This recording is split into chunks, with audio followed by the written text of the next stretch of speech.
గురించి మీకు వివరించి చెప్పి ఈ గ్రామాన్ని గురించి ప్రార్థించడానికని వచ్చి ఉన్నాం. మేము ప్రార్థించి దీవించి వెళ్ళడానికి. కాబట్టి నజరైన యేసు ప్రభు వారు 33 సంవత్సరాల క్రితము భూలోకంలో జీవించి 2022 సంవత్సరాల పూర్వము ఆయన ఈ లోకాన్ని విడిచిపెట్టి మరి ప్రభు సంతకు వెళ్ళి మరలా ఆయన రాబోతున్నాడు రెండవ రాకల్లో. దానికి కారణం ఏంటంటే భూలోకంలో నశించిపోతున్న వారందరినీ తన రక్తం చేత రక్షించడానికి, పాపం నుండి విముక్తి కలిగించడానికి, నిత్య జీవాన్ని ఇవ్వడానికి, నరకాగ్నిగుండం నుంచి తప్పించడానికని ఆయన భూలోకానికి వచ్చి రక్తము కాచి మనల్ని విముక్తులుగా పరిశుద్ధులుగా చేసడానికి ఆయన వచ్చినాడు. ఇప్పుడు ఆయన రెండవ రాకళ్ళు ఎందుకు రాబోతున్నాడంటే మరి ప్రభువు నమ్ముకుని ఒకవేళ దేవుని సందులో భక్తులుగా ఉన్న మనలందరినీ పరలోక రాజ్యాన్ని తీసుకెళ్ళి ముక్తి మార్గాన్ని అనగా మోక్ష మార్గాన్ని, మోక్ష జీవాన్ని మనకి ఇవ్వాలని ఆయన రెండవ రాకలో త్వరగా రాబోతున్నాడు.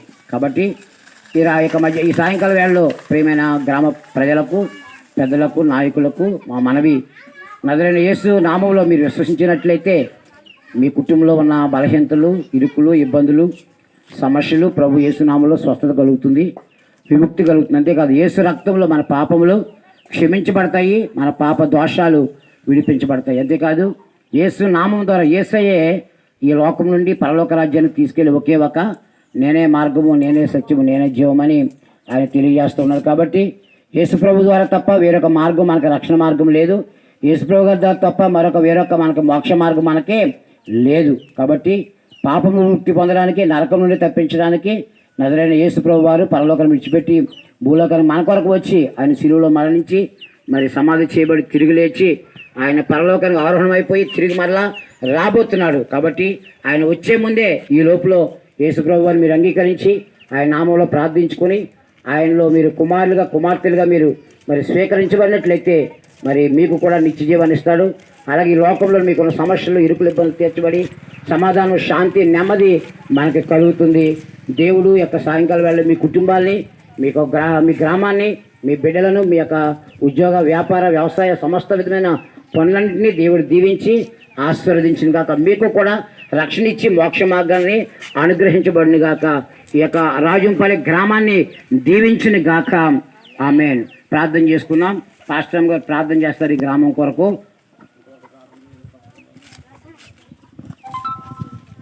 స్తోత్రం స్తోత్రం స్తోత్రం తండ్రి ప్రభా, సర్వాధికారి నీకు వందనాలైన స్తోత్రాలు ప్రభా, మహోన్నతుడ, మహిమగల దేవ, పరిశుద్ధాత్మ తండ్రి నీకు వందనాలు ప్రభా. నాయన ఉదయకాలం మొదలుకొని ప్రభు ఇంతవరకు నాయన మా సువార్త తండ్రి త్వరలో మీరు తోడుకున్న ప్రభా నీకు వందనాలు ప్రభా. అలాగే తండ్రి రాజుపాలెమైన గ్రామానికి తోడుకొచ్చావు తండ్రి నాయన దేవ. ఈ గ్రామస్తులందరినీ కూడా మీరు దీవించండి, ఆశీర్వదించండి ప్రభా. ఎవరికి ఏ అవసరతలు ఉన్నాయో, అక్కర్లు ఉన్నాయో దేవ ప్రతి ఒక్కరిని కూడా జ్ఞాపకం చేసుకోండి దేవ. సహాయం చేయండి ప్రభా. రక్షణ లేని రక్షణ, మారు మనసు లేని మారు మనసును దయచేయండి.